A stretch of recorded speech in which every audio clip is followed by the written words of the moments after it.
And we're live. Hi all, hope you're well. Another week has passed, and we are probably exhausted. I don't know. Yeah. But oh well, we're still here, loving life.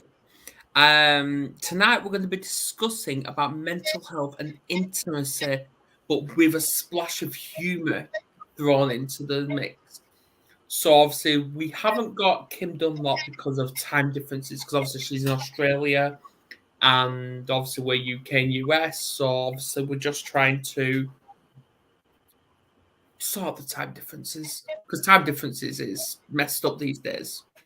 So please do share this, subscribe if you haven't already, and hope to see you participate in this topic. So we'll see you in about 45 seconds and we'll dive into what Michael Witezman, the three amigo of mental wellness, is it? Three Amigos of Hell. Three amigos, yeah. We'll see you in about 45 seconds.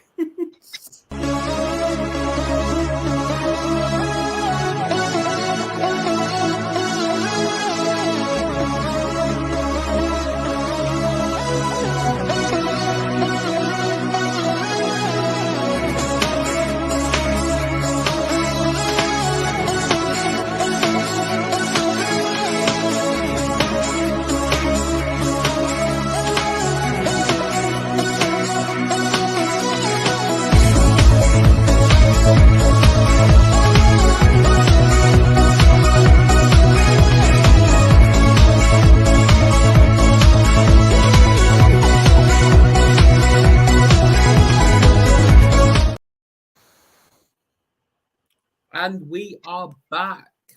So firstly, hi, how are you, Ashley?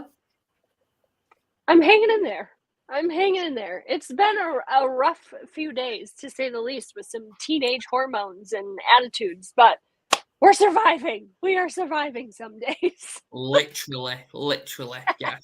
Yes. Obviously, we've got a 12 and almost 11-year-old, and they're practically teenagers. Hormonal teenagers. Yeah. Yes. Hormonal, autistic teenagers. Not a good combination. Yeah, mine is more of like the type A personality. He's just a lot like his mama. So him and his mama like butt heads like crazy, and he thinks that he rules the roost and needs a little reality check sometimes that he's not in charge. But you know, but anyway, we're surviving. We're surviving. How are you, Michael? I am amazing always. Still single, but I just went on my 9th yesterday in 6 months. Absolutely.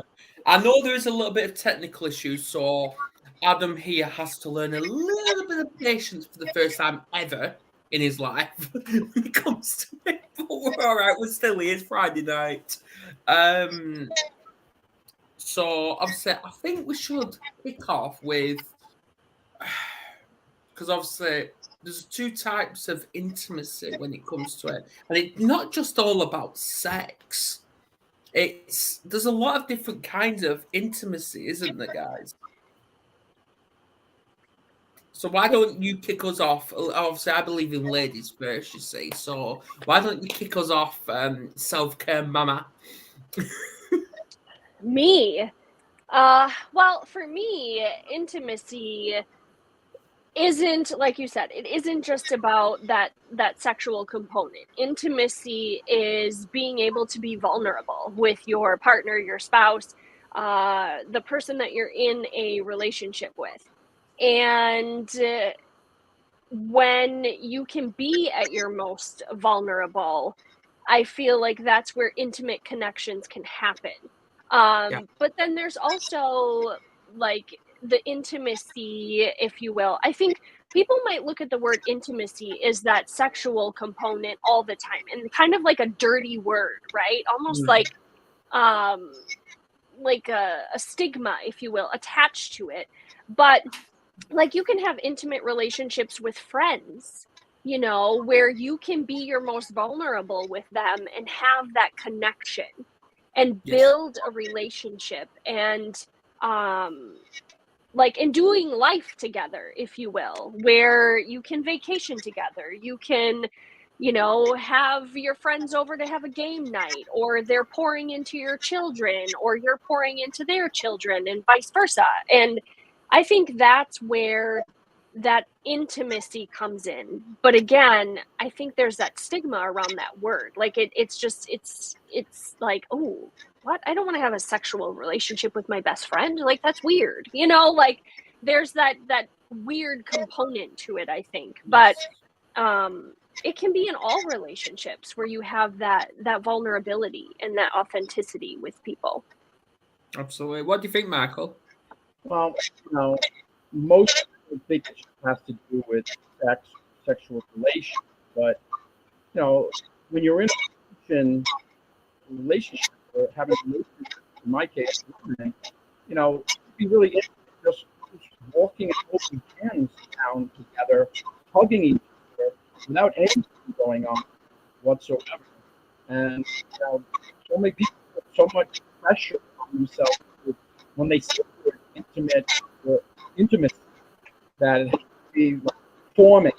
Yes, I do performance in addition regarding comedy, but it's not funny. It's about really getting to know someone very, very well through communication, and then communication you get to the point is let's do things together. Let's talk to each other. Hands, hug, do all these things without serious sex at this particular time, which I believe will make you real intimacy when it comes to making love better in a relationship. When a man to a man, or to a man, a woman to a woman, or whatever it may be. Absolutely. Yeah. Did you get any of that, Ashley? Yes, I heard some of it. The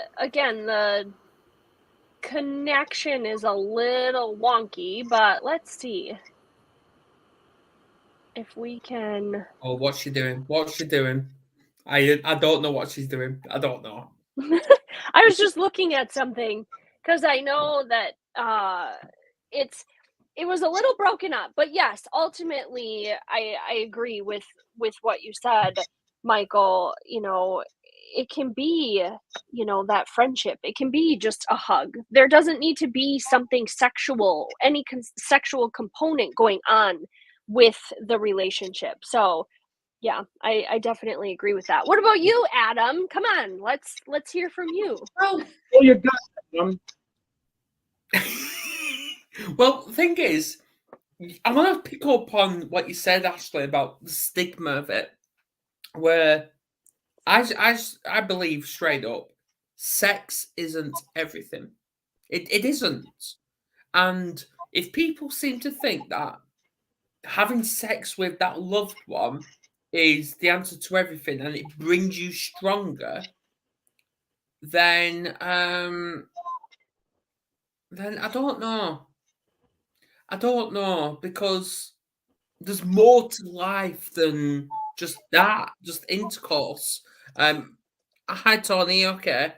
But it is. It's just one of them. It's hard because some of the time, and even then, having intercourse with that person that you're supposed to love can actually trigger our own mental health because half the time we feel used and betrayed.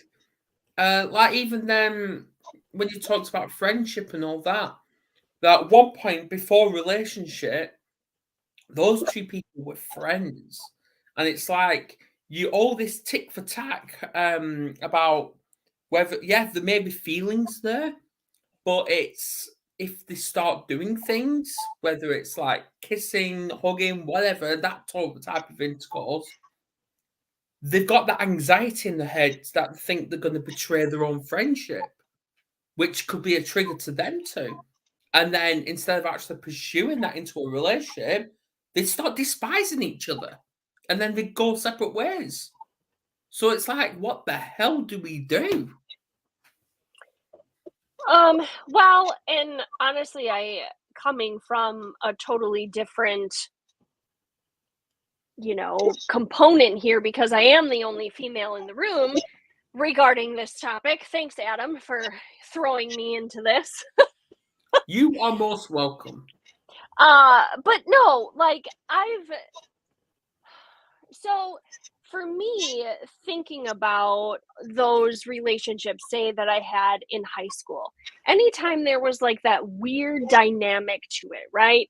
Where if there was any sort of sexual component or whatever, immediately the woman is labeled as a tramp or a whore or a slut. Yes. Like, let's be honest, that's what it looks like. But then the man is just like, hey, way to go. You scored, you did this. And they're almost praised for that situation. Whereas then the woman is having regrets or what did I do? What situation did I get myself involved in? Or it's almost like you're good for me in this moment in time, but then beyond that, you're just like, you're a throwaway. But then, oh, wait, now I've been drinking again, and now you're good enough again. And like, it's that component. So yes, you do feel used. You do feel like trash. You do feel like a piece of meat, if you will.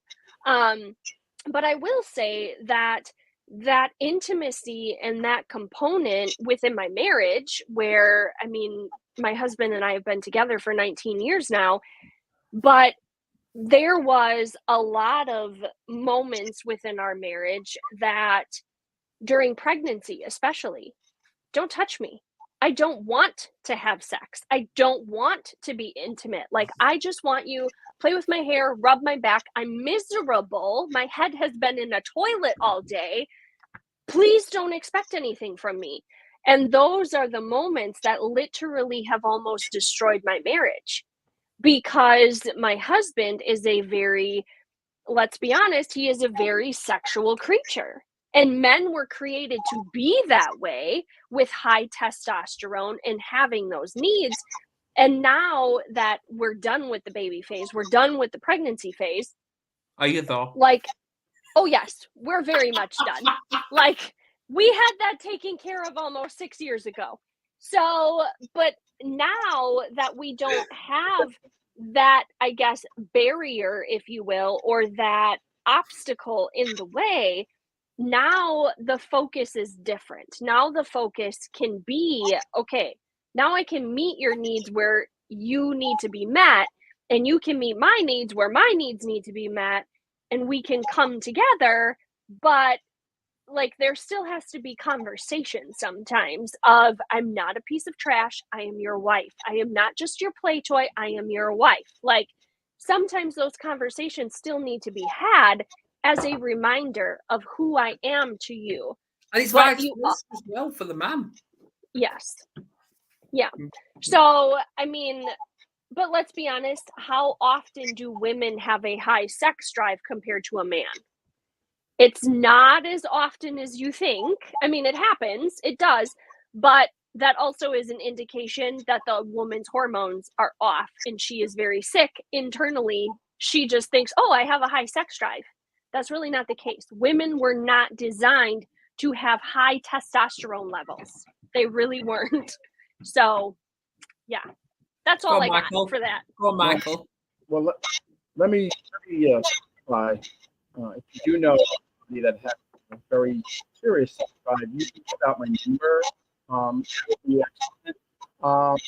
But to be honest, and to get right down to it, when I was younger and in my 20s, it was more of a physical thing that men, or even myself, let me speak for myself. I was more physical what a woman was like, whether body, face, that was really important. And then obviously, I got married, it didn't work out, divorced, other girlfriends. But now I've gotten older, it's not as much I want physical, but I want inside of a woman more important. Like, does she have a brain? Does she have a personality? Does she have communication? she have passion? Does she have, value? Does she have a beautiful colon? No, I'm just kidding. Colon. No, doesn't have to be. But you know that inside of a woman, to me, is more important than what she looks like. And now, since I'm 65, that's what I'm trying to find. And through the dating side, it is a freaking joke, unfortunately, because I can show my picture, I'm going to respond back to me saying, I don't feel it. And I would say, I don't feel it either. We barely text. We've never talked on the phone. We never met. And you don't feel it? Okay, leave. And of course, delete these women on the side. So it is different. I think for men, especially when they're really doing everything, from body view, with a face point of view. And I really believe, at least my point of view, since I've gotten older, that's not what I'm looking for. I don't want to be done. I want someone that has even meat on the bone, as I said. I'm looking for someone that has a heart, has a soul, and that can communicate. The number one thing is we talk and talk and talk, and that's how you build any type of thing. Even Ashley, I'm sure she's done it with her husband. That communication is the number one thing that needs to be done. Yeah. Yep. I agree. Communication is definitely key in all relationships, even but even then, not just relationships, but friendships as well. But even though that is a type of relationship, but yeah, because it's like you're signing that virtual contract with each other that you're gonna interact with each other and you're gonna start something powerful. I just wanted to say, regarding what I was saying about dating sites, I've been on many dating sites. They have not worked. But what has happened from the dating site, that I have a lot of women that know my profile that states that I'm a mental health speaker, performer, advocate, and comedian. And a lot of women are contacting me, but not to date. They're contacting me because they want me to help them with their mental health or help their sons or daughters that are suffering with their mental health, which is incredible that I get a lot of referrals from women from the dating sites to help them with their mental health. That is pretty interesting. On the side note, obviously, that's not my goal of a dating site, is basically to text, talk on the phone, and then meet in person, which many don't want to do. And most women that I've noticed are not ready to date. That's a different issue. You need to know you're ready, that I'm confident, I have the self-esteem, I am financially sound. I am ready to meet a woman, and hopefully the woman of my dreams, and not all the women of my nightmares.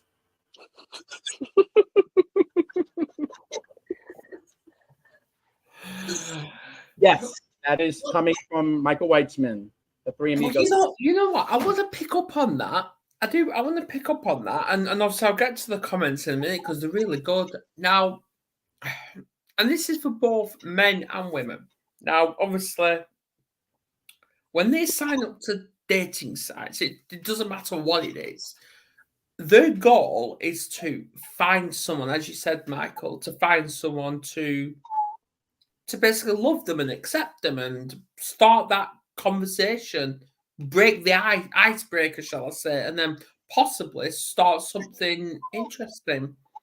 But why is it that they've got the confidence, and this is to both sexes, they've got the confidence to set up that profile, set up to put whatever bio they need to like describe themselves. They've got that confidence, but when they've got someone reaching out to them, why do they have those boundaries up like that?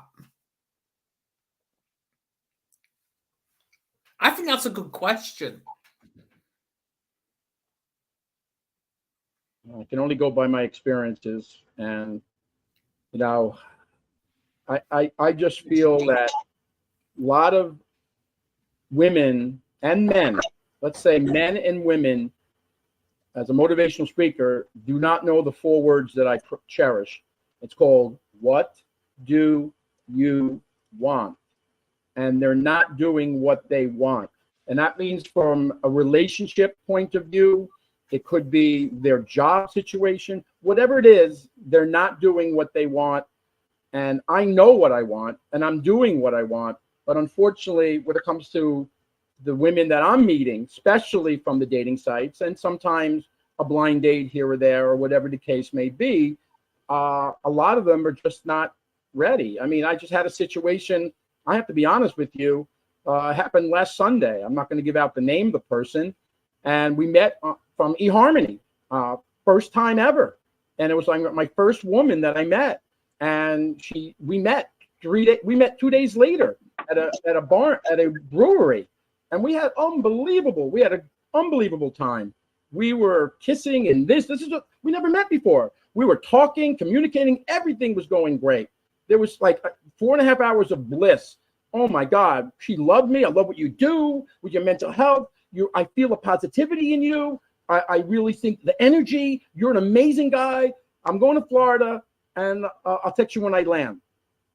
Well, I never got a text right away. And then about a day and a half later, I got the old, well, you're a really nice guy, had a great time, but I'm not emotionally ready to date now. My question, I was very nice to her, but I said to myself, then why are you on a dating site if you're not ready or able to emotionally date? And that's what a lot of women, since I'm looking for a woman, I run into. I run into women that are very opinionated, judgmental. I mean, you can't call a woman hun or dear if you don't know them. They will freak out on you, and they'll attack you if you say hun or dear when you don't know them. And definitely don't tell them to calm down, and don't tell any woman to relax. You're going to get it right back at them. So I know those things, but I see it all the time. I mean, one woman won't go out with me because I don't have an Apple phone. Okay, that's interesting. And, I won't date anyone with the name of Michael. Okay, no problem. And I spent 30 minutes talking to a woman that everything was great. I talked to my friend. Was she interested? Know what she said? Know what my friend said? Nope, Michael, she's not interested. I said, why? Because you rent. I might have $1 million in the bank. What do you mean? What is a little shallow how situation here? So everybody has their own little things going on that women have or whatever. Unfortunately, you really need to really talk and communicate, and hopefully, you can get by all the fluff and all the salesmanship, because they're going to sell you and you're going to sell them. But hopefully with me, I'm going to sell them with honesty, respect, and trust. Those are my important words when I start meeting somebody. And what can I say? That's a little bit of my dating life. Go on, Ashley. So this is I'm of throwing you course under the bus again. I know. This is obviously my opinion, but as you were saying, communication is definitely key. But it's easy to get all the things typed up, and it's almost like those keyboard, warriors, if you will. They're great at typing it, but you get them face to face with somebody, and like they don't know what to do. They don't know how to communicate beyond a keyboard, right? So it's fine to be able to type up that profile and that bio and put all the details in, but then ultimately when you get contacted by somebody, are you looking to be on a dating site because you're just fishing? Are you looking to be on a dating website because you do truly want that relationship? Or are you just looking for a throwaway? Oh, I can fling with you. You can buy me dinner. It's a free meal. Maybe she's broker than all hell and she just wanted a free meal. You know what I mean? Like, I know about those. Those are dating. I can't even say on this air what they are. That's a different situation. Okay. I don't want to say dinner whores, but they're just looking for the money. I got that down to a science because a lot of women will not do coffee and they will not do diners. It's like, nope, sorry, click and delete. I delete them. That's, you know, there's a lot of deleting that goes on in the dating sites. Delete. So I delete so much that if I was going to have a child now and have a child, a boy or girl, I would name my son or daughter Delete. I really would. I really would. Delete. Don't touch that. Delete. Come over here. Because that is being used many times by Michael Witezman on the dating sites. But getting serious to what Ashley was saying, the most important thing that I tell people, since I'm a mental health speaker and motivational speaker, is that most important, anybody that's on the dating sites, men or women, I know you're married, so you better not be, Ashley, on a dating site, and either are you, Adam. But the point is, for everyone else out there that's listening, the most important thing is you don't take it personally. Any of these disappointments or all these rejections that happen to you, you just don't let it affect you. You read the book, The Four Agreements, which means you don't take it personally. That's one of the agreements. And the thing is, you just, you don't let it affect your mental health. I've been mentally well now for over 9.5 years, and I use comedy from all these dates that don't work out. It's great. I have a lot of material that I'm using.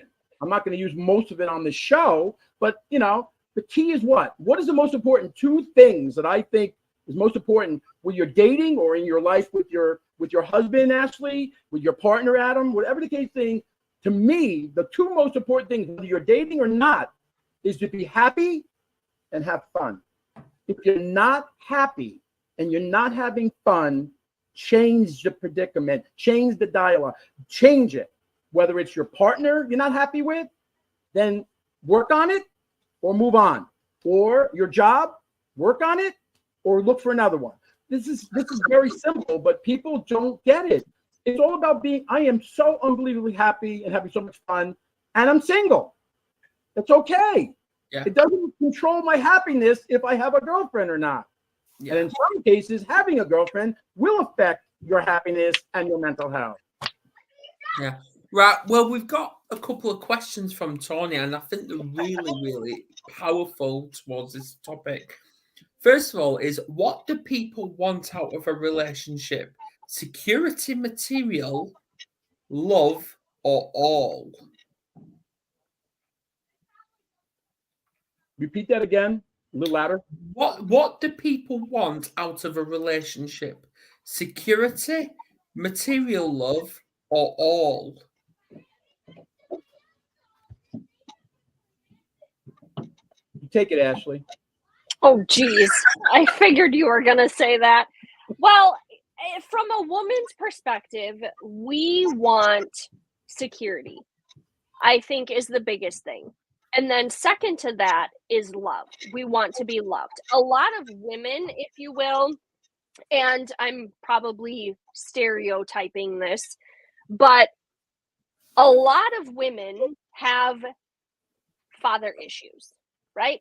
We've had some kind of, or maybe it isn't dad, maybe it's just men in general. There are a lot of father issues. So then when we seek out a man, we typically are seeking them out with our body. We are being promiscuous. We are seeking love in all the wrong places, as taboo as that sounds, but it's true because I did that. And we want to be loved. And when we're not feeling that love and we're not we can have all the security in the world, but when we're not feeling that love from our spouse or whoever we're in a relationship with, we feel that rejection. And we do take it personal because we are emotional creatures. And we want to feel that connection and that love, whatever that looks like. And a lot of times, yes, it is with that intimacy in the non-sexual way. So I've had to have that conversation with my husband many times. Like, if I'm asking to spend time with you and you're too busy working, or you're doing this or you're doing that, to me, that's a rejection. And I'm taking that personal. Like, I'm not good enough for you. I'm not good enough for you to spend time with. I'm not good enough for you to be just focused on me and not having your brain wander. Like, that to me is one of the most important things. But we also, as women, need to feel secure in that love and in that relationship. So my husband is our sole provider. We own a construction company and he's out working jobs, sometimes until 2 a.m. So I have to be secure in who I am and knowing he's coming home to me at night and he's providing for our family. And I know that's his way of showing me love.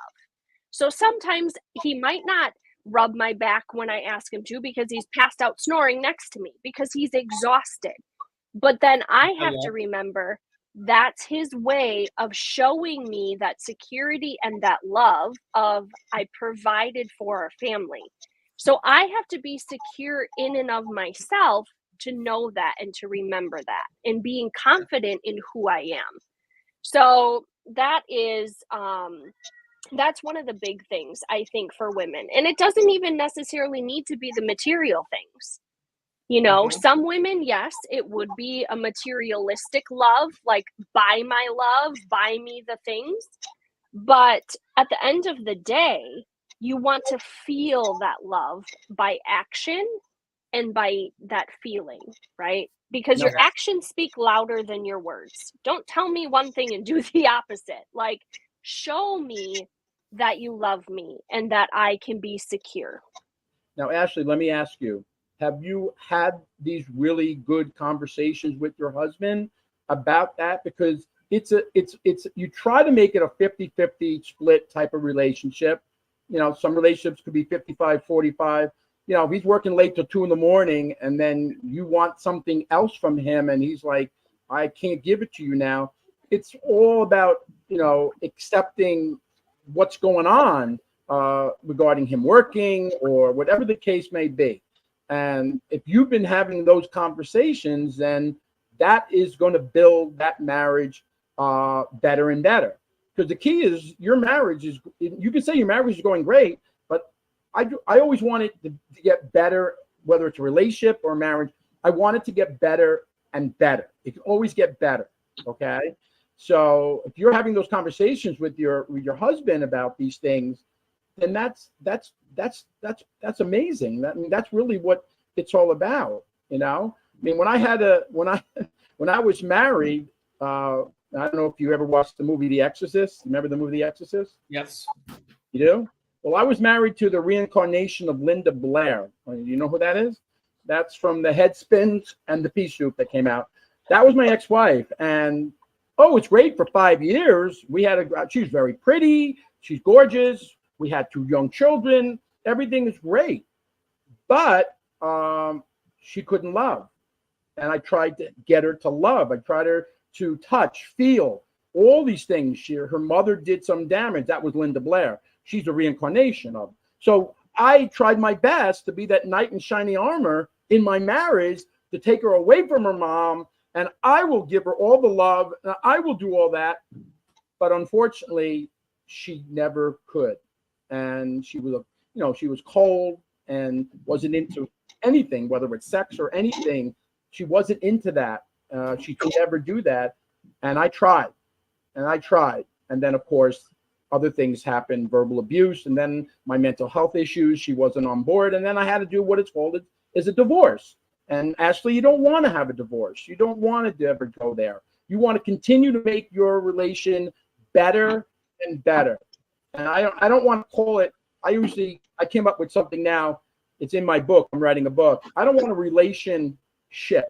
I've had many relationships and they went down like the Titanic. I want a relation plane that continues to soar and grow forevermore. You'll get the 5 altitudes in my book. But the point is, it's not easy having relationships, whether it's with a woman, with a guy. But the most important thing is what I'm doing now as a professional speaker. I'm shutting my mouth and listening, and be interested in the other person. Really interested. Don't just say you're interested. Don't do your selective listening. We all know what selective listening is all about. You're listening, but you're not. You're selective. You're not really listening to your girlfriend or your wife or whatever. So you want to listen. And I'm saying, from my point of view, how I'm doing it, even though it hasn't worked out that well, is to really just be interested in your husband. Be interested in your partner. Be interested in the girl you happen to be just starting to go out with, and show that with major communication. Number one. Went over this already, and it's so true. Right, the next one. Obviously, I know there's more comments come through, but I'll get to them in a minute. And thanks for everyone that's interacting. Much appreciated. Please do subscribe if you haven't already. That would be really appreciative. Another one is, are dating sites for real happiness, lust, or cons? Say that again. A little louder for the deaf man. The dating, my cat's just playing No, I have hearing problems. So. Yeah, I think my cat wants to play poker, but it's okay. I see the cat pole back there. Are dating sites for real happiness, lust, or cons? Michael, I'll let you take that one because I'm not. You take it, Ashley. No, go on, Michael. I want to hear it from you since you're on dating sites. Ashley, with his English accent, why don't you explain what he just said, and then I'll answer it. Okay, so dating sites, are they for real happiness, lust, or cons? Oh boy. This is supposed to be a clean show, so I will make it clean, okay? I can't tell you, for the last over 31 months, I was on a place called, you might have heard it, called Plenty of Fish, okay?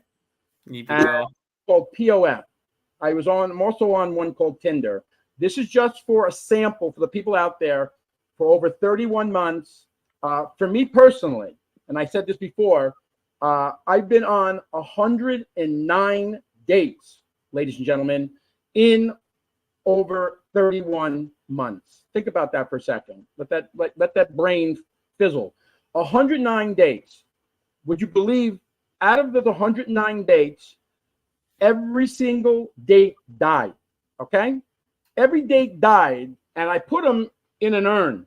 So I have 108 urns in my apartment. I have no more room for number 110. So if I have 109 urns, because every date has died for so many reasons. I had one the other day. I said, I can't deal with people that are so opinionated. She goes, oh yeah, I'm very opinionated.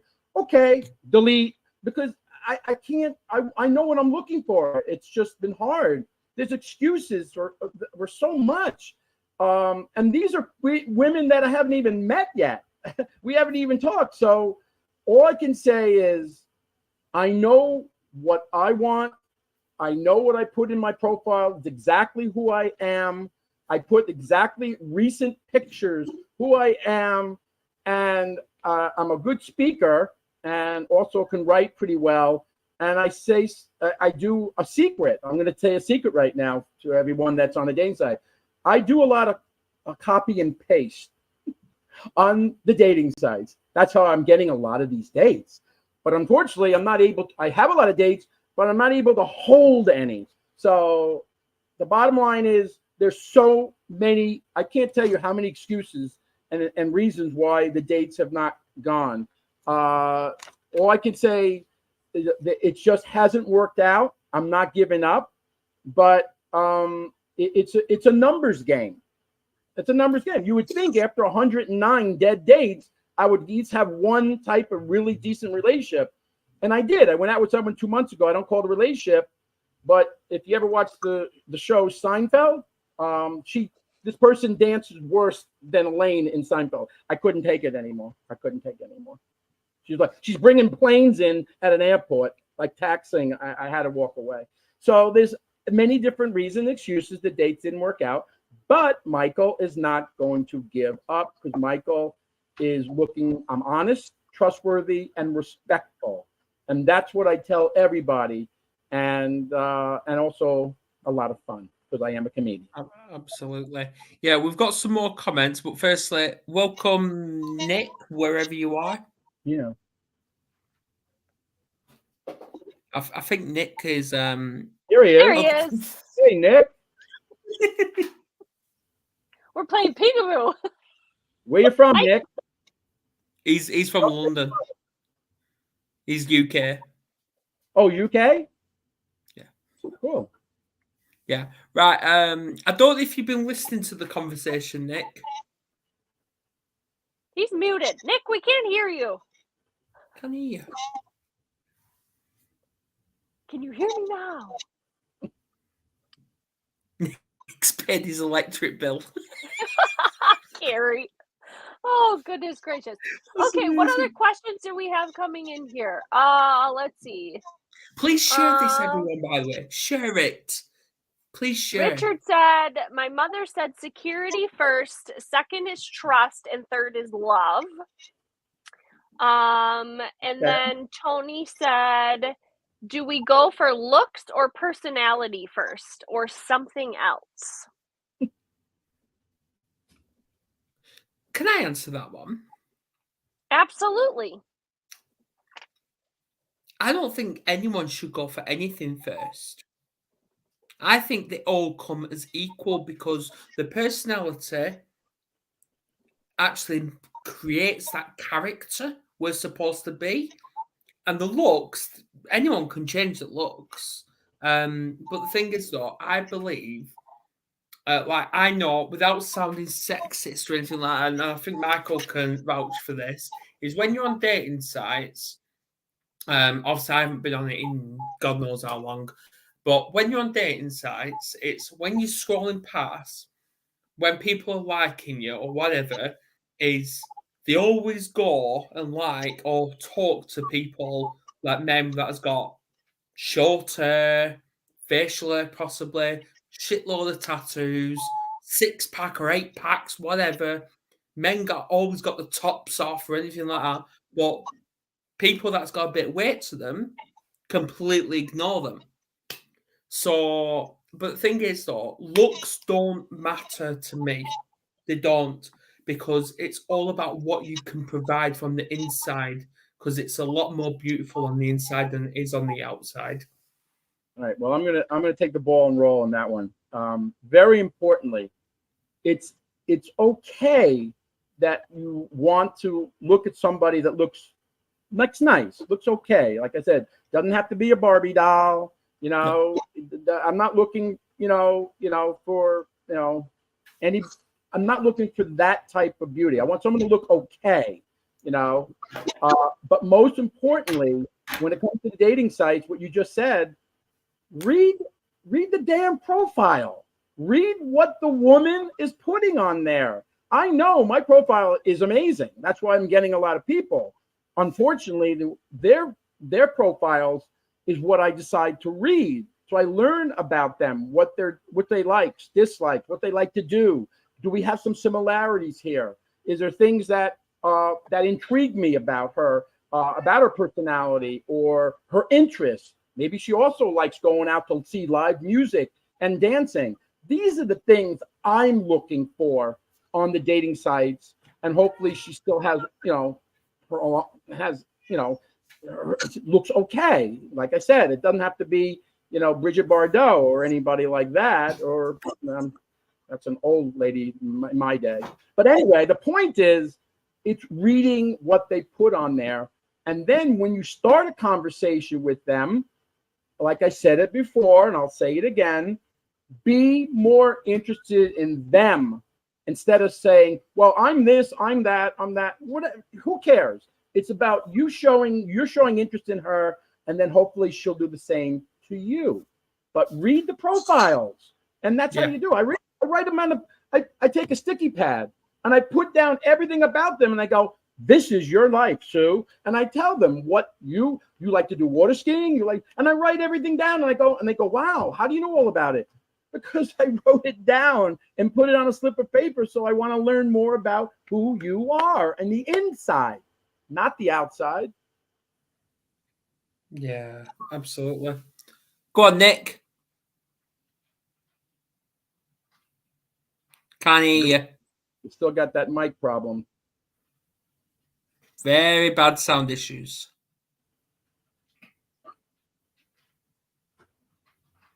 While we wait for Nick, Ashley.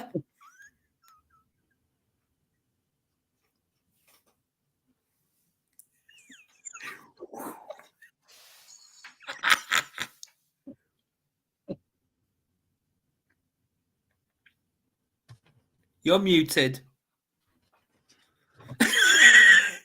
You're muted. Well, let me ask you a question. I got a question for you, Adam. There we go. All right, right. What we're doing? Are we hearing Ashley, or are we answering this question? No, Michael, you can go ahead. It's fine. Let me Damn. be honest. Think about this for a second. I know it's harder for you guys, Adam and Ashley, because you have a relationship.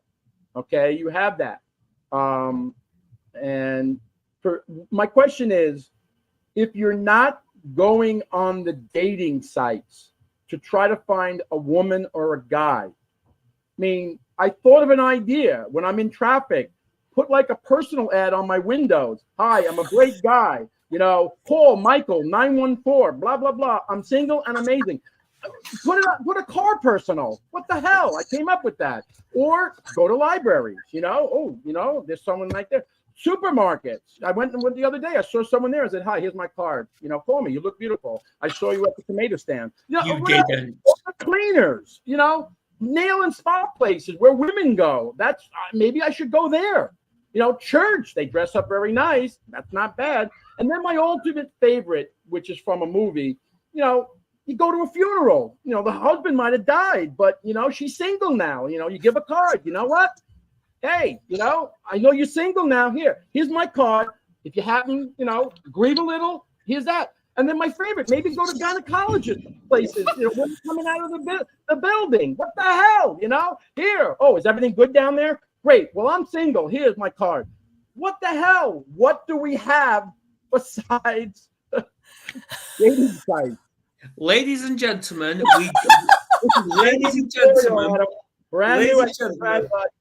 we have actually put it in the description. Yes, we talk about mental health and intimacy, but we put in that we're going to have a splash of humor in here. And Michael Witezman always provides. He always delivers. Oh my goodness gracious! Now I forgot what the question was because my freaking stuff muted Where me. Else can you find love? Where else can you find a woman? I mean, wait, where am I going to go? Like stalk women that go into the women's bathroom? They're coming out. Oh, hi, I'm single. Here's my card. What else? What else are you going to do? Goodness gracious! Anyway, Tony's pot. I will subscribe because Michael needs some advice on how to find a woman. Hundreds of dates in, something's not right. Something's not going right. Goodness. Who knows? Maybe I'll get a woman from this show. You never know. You never know. Okay. So as far as the personality is concerned, quite honestly, I think who said it? Richard said it. Personality first because looks change over time. I would say, yeah, the personality. The looks, yeah, they're an added benefit, but personality, if he's very dry, and don't get me wrong, introverts are not a bad thing. Sometimes my husband always says, I hate people. I would rather just not go anywhere or make friends. But if the personality is there and they make you laugh and they are not emotionally abusive, if you will, and you have that connection, I think it's definitely a personality thing, because when I first met my husband, he had like shaggy hair. He was a skater. He did all the things, and we got him a haircut, and now he's practically bald. So I'm like, looks change, right? Yeah, he's lost most of his hair. So it's like, if I was looking for that tall, dark, and handsome, which my husband is tall, dark, and handsome, but at the end of the day, that's not what drew me to him. It was his personality. It was his sense of humor. It was his, just the way he was. And yeah, I would say personality. Okay, right. Like, I've got a question for all of you now. And my partner's really into this. And she's probably listening to this thinking, you idiot, I'm going to kill you. But anyway, I'm going to get to your comment in a minute, Kerry, because that's hilarious. No, do you know what? Before my question, I have to read it. My boyfriend blocks me after an argument and runs away. Should I just put him on eBay now and be done with it? Listen. I've had so many women call. Anyway, my question.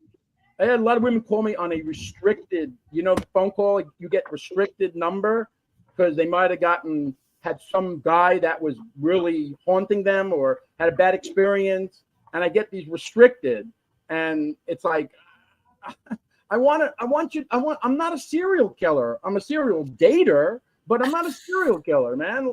Pick up a phone, and I hate this restricted. So Getting back to Adam's question. Right, my question to all of you, and I'm going to start with Nick to see if he's got any sound. Do you have sound? No. Nick, no. What is happening here? As Kerry says, put 50p in the meter. Type in the chat, Nick. Type in the chat. Yeah, put your comments. Here out there, he's doing a good job. Right. Well, anyway, right. My question is, do opposites attract? Who wants to take this one? Ashley, take it. Oh gosh, I would say yes. And here's why I say yes. Why? Because my husband was very reserved and very quiet. And I am, if you ask some people in my life, they will say she's very high strung. I am very blunt. I am very to the point. I am very high strung, type A personality. If you piss me off, you're going to know it. Or I'm just going to completely shut down and ignore you. But if you piss me off, tons of people will know you've pissed me off. And I'm not, and here's also the other thing. I hate confrontation. If you put me in a room with somebody that I need to have confrontation with, I clam up, I get sweaty pits, and I'm just like, I can't do it, right? I just get super anxious. But at the end of the day, if I have to have it, I will do it. But I can be a very next level. And I feel like I have brought my husband out of his shell, and I used to engage with him in a matter of fight with me, have an argument with me. When he was working a full-time job in corporate America, we very much always fought over text message because he didn't want to bring confrontation around the kids and have arguments where they were around. Fine, whatever. But then when he would get home, it would be very cold shoulder. And then there have been times where he's like, you've always said you wanted me to fight with you. Now fight. So it's I've kind of brought him out of his shell, where now he's not afraid to have some confrontation. He doesn't like it, but he'll do it. So we were very much opposite of each other when we first got together. And we were also told we wouldn't make it 5 years. And we've been together for 19. So there is, so for you, perspective. For you, the opposite attract work. It's been working. All right. Yeah. For me personally, I don't know if I can go out with somebody, you go, girl. There you go.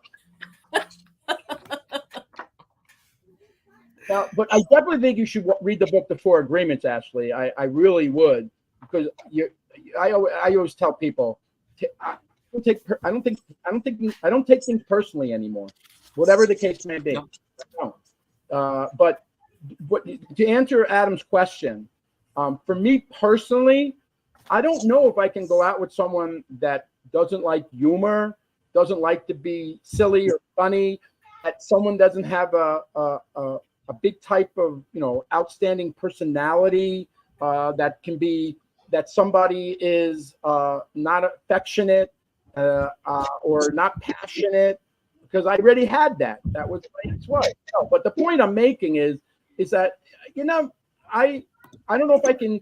I don't know if the opposites are going to track with me, personally. Okay.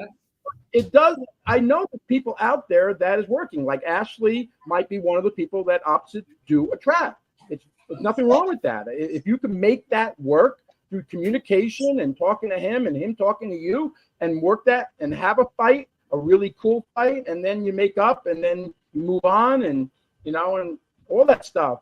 But me personally, I need someone that's a touchy-feely. I need somebody that's affectionate, that's passionate, and has the same similarities than I. I mean, doesn't have to be the same. I'm not going out with a Michael Witezman clone that's a female. I don't want that. But at the same time, I want some similarities there. I really do. Yeah. The more the better. And then if it's less, then we're talking now about what Adam just said. That might be a little bit of the opposite here. And can I maintain or have a relationship with that woman? And so far, with my, like I said, my 109 urns with dead dates in there, hasn't worked out yet. Okay, right. Richard, I'm not going to read your question, but I'd like you to elaborate on what you mean when you say that. But Tony, I don't think it matters. People are attracted for many different reasons, usually a chemistry. How would you know if you opposites only off looks? Kindness, values, genuine personalities apply. Now, I agree with that. So do I. Yeah. Yeah. I think Ashley's just waiting to be thrown under the bus again. Come on now. No, I mean, I think there has to be some type of chemistry. I really think there does. Yes. I mean, all of us have probably been in a ton of relationships, and you can tell like when the chemistry is off. Like I agree. that intuition. So if there isn't that chemistry, then yeah, there's no relationship to really pour into. Well, Right. I call it having those butterflies in the belly. Right. You have the butterflies in the belly, and you can have that in the beginning of a relationship, and then all of a sudden they weren't butterflies; they were good-looking moths that ate your heart out. So you can have that too. So Right. I mean, what do you want? You want, it doesn't have to be sexual. I mean, No. do I want that? Sorry, absolutely. That's what I want. There are other men maybe don't want that as much or at all. That's them. For me, I want that. I want the chemistry. I'm not making a Bunsen burner experiment here, but you know what I mean? The chemistry I'm talking, okay? A little literal here. You want the chemistry. You want the butterflies in the belly. You want that feeling that, wow, I had a really good time with her. I know it's, even though we're not a girlfriend yet or boyfriend, but you know what? I got these feelings. Right. Get this. Attraction feelings, not just I'm attracted to her. And hopefully that's something that can build. Yeah, get this. I'll get to Richard's comment in a minute, because obviously it's good, but it could be very, very dangerous for a man to do that as well. Ashley knows what I'm talking about. But the thing is, though, with me and my partner, like we've been together on and off for over 15 years. And we've got this ongoing laugh. Yeah. Now, I've actually put it straight that obviously, I know we're all going to die one day. I get that. But when I die, the night before my funeral, I want to be at home. I do. I want to be at home. Now, she's basically said that, okay, if that's the case, then the coffin is going to be wrapped in chains and she's going to take the kids and go to a hotel that night. That's what she says. And I'm like, okay, why? And she's like, well, the last thing I want is to wake up at 2:00 in the morning, go to the toilet, come back, and you're sat there. So that's the ongoing joke we've got, which I think is hilarious. But another one is if it comes to it and I'm in a morgue or something like that, and they say, okay, Kerry, I'm sorry, but he sadly passed away. She's like, no, get out of my way. And she's gonna boot me in between the legs. And if no reaction, right, now he's dead. Yes. that's what she's gonna do. Since you're bringing up funerals here, not because of the Here we go. Because listen, I have it all set. I already am gonna buy. I have something from Amazon, and I'm gonna do this because I make people laugh. And You do. when I die, I have this this product from Amazon. So when I'm not gonna be cremated, I'm gonna be in a coffin, and the Jewish tradition. I don't care about Jewish tradition. I'm gonna have an open casket, and I'm gonna have this machine in my mouth that my mouth is gonna be moving while I'm in the casket. So I'm dead, and I'm still talking. And people can say, I can't believe it. The guy's dead, and he still keeps talking. So I can make them laugh and make them smile when I'm not on this earth. I have it all planned out already. Carrie's watching all right. When I'm dead. You brought it up. You said funeral. Oh, goodness gracious. This has gone like way left field here, guys. Oh, my goodness. Okay, to Richard's question, as far as an instruction book to interpret women, my friend, you will never be able to interpret us. Just know that you, being in a relationship, you will be with 4 different women throughout the month. Because women have multiple personalities, and you're going to have all of them because your partner, your woman, has a period. Let's be real. And there's different hormones. And when those hormones change and they dive and they come up and they dive again, different personalities come out. But think of women as everything is connected to an emotion. So if you tell me one day that I'm beautiful, I'm going to remember that and connect it to an emotion and love and all of the things. If you tell me I'm a fat pig, then that's going to be connected to a whole nother emotion. And I'm going to remember that for the rest of my life. And that's something that men don't always understand. And yes, I'm going to say that because a lot of times they'll be like, oh, I was just kidding. No, that's not something you say to a woman because she connects that to an emotion and she tucks that away. And then she correlates it to, I'm not good enough. I'm not enough for you. I'm not this. I'm not that. And the shame and the guilt and all of the things. So the best thing to do is, one, recognize that the biggest stressor for women is men. So when women are like in that, okay, so there's 4 different weeks to a woman's cycle. So week 1, well, we're not going to go into all the grave details, but week 1 is usually construction zone. Let's just call it that. Week 2, you're probably going to have the woman that wants to be sexual. She's attracted to you. Week 3 is a week that she needs to be resting and she needs to be taken care of.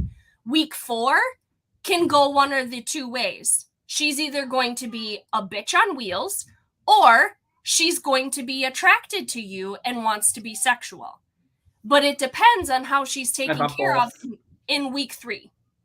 So that is how you gauge where she is. If she says, don't touch me, don't touch her. just leave her alone. You get her good chocolate, not the cheap crap. You get her good chocolate because it helps her hormones. You let her rest, and you just kind of just back off. Let her watch her favorite show. I want to answer that, and I'm going to be very dangerous here. Okay? I have metaphor women, so I have to deal with a different situation than what you're saying. And my question is, and I say this with all due respect to all women on this planet, okay? You never know when the ticking time bomb's going off, okay? You just don't know. I don't have it here. I do have a ticking time bomb. You just don't know. So you got to be careful. You might say something and you're going to get the old, I mean, I've had it happen to me. You know, it's happened. So you got to be careful what you say and what you do. But if you're being from the heart and being honest and being respectful, hopefully the ticking time bomb inside women will not explode in your face. Absolutely. Now, obviously, Richard, you obviously known Kerry for a number of years, but you've only seen the nice Kerry. Me, I live with her, and this is me saying it in the nicest way possible, which she'll probably kill me anyway. I live with the emotional, the loving, the psycho, the There's a few others. But you have to love them all. Otherwise, you're going to be used. It's going to get used against you, because every woman in a relationship is the judge, jury, and executioner. Well, and to his point, even if they're past their prime and say they're menopausal now, okay, they're older women. They still have hormones. They're still going to go into the fluctuation. So it's still one of those things where you just have to know who they are. And you have, like Adam said, you have to love them in all of their personalities, if you will, because sometimes we will be a lot, because again, we are emotional creatures. Men are very waffle thinkers. The book Men Are Like Waffles, Women Are Like Spaghetti, it talks about how men think in that box form and women are like a plate of damn spaghetti. We connect everything to an emotion. So if there's past emotional trauma and you say something that triggers her, then that's going to come back up, no matter if it happened 50 years ago or if it happened yesterday. So those are the ways that you have to really look at a woman. And my husband always says, like, women are complicated. Men are very simple. We want food, we want sex, and this is what we want. Boom. Okay, that's great. Women, on the other hand, are a completely different breed of creature. I think that was mentioned. Kerry, she is on most weeks. Yes, I am on most weeks, Carrie. Last week I was in the truck, but I am on pretty regularly. What else do we have for? She's on for next questions week. Here? She's on next week. No, next week I won't, because I will be gone. What's that? I'll be gone next week. I won't be on. You'll miss me. No. What is next week's topic? I've got you booked in. I've got it read on my sheet. What is it? How to manage your personal energy to create the light. Oh, no, I'm not on next week. I thought I marked it. All right, okay then. Right, I need to edit that on. Oops. That's all right. Let's see. Why do women... Okay, what do we... Yeah, and this is why people need to subscribe to keep this going, this momentum going. Listen, it's not through sex and console for me. How rude. You've been called out, Adam. You have been called out. It used to be alcohol. But I've said I don't drink it's not anymore. I don't drink anymore. It shouldn't be that difficult. No. Right. To be serious now. To be serious. This difficult and this hard to make a relation work, whatever your relation is, except with animals. That I don't go there. But you know what I mean. Regarding people, it shouldn't be that difficult. But everybody's different. Everybody has their own agenda. Everybody is so many different things. The most important thing is we said this from day one when we just talked in the beginning. It's like for me, it's harder on a dating site. I had a woman freak out when I did capital letters on single. She said, "Oh, you're screaming at me." I said, "Letters don't talk. I don't know where you're screaming. I put a little bit of couple capital letters there, and she's like freaking out on that." I said, "Okay." So for me, we delete that one and we move to the next one. Well, either way, I want to talk a little bit serious now. Obviously, I'm ignoring Kerry's comment because it's just no, it's not happening. But us women gotta stick together. Well, I know you're coming back on the 26th, though, aren't you? The 26th. I have to. April. Hey, Adam, how much more do we have? I gotta look. Probably 5 minutes. Great. Okay, good. Because I have a date. Yeah. Right. Okay. Well, obviously, talking about statistics and all that, obviously, I know you were mentioning earlier that about like 60-40, 50-50. I disagree with that completely. Because when it's a relationship, say, for example, a man and man, man or woman, woman, both people need to put 100% into that relationship. Otherwise, it's not going to work. It's that simple. It's 100% from both sides. Nothing any less. And that's what it is. And the first thing it is communication. Communication. Yeah.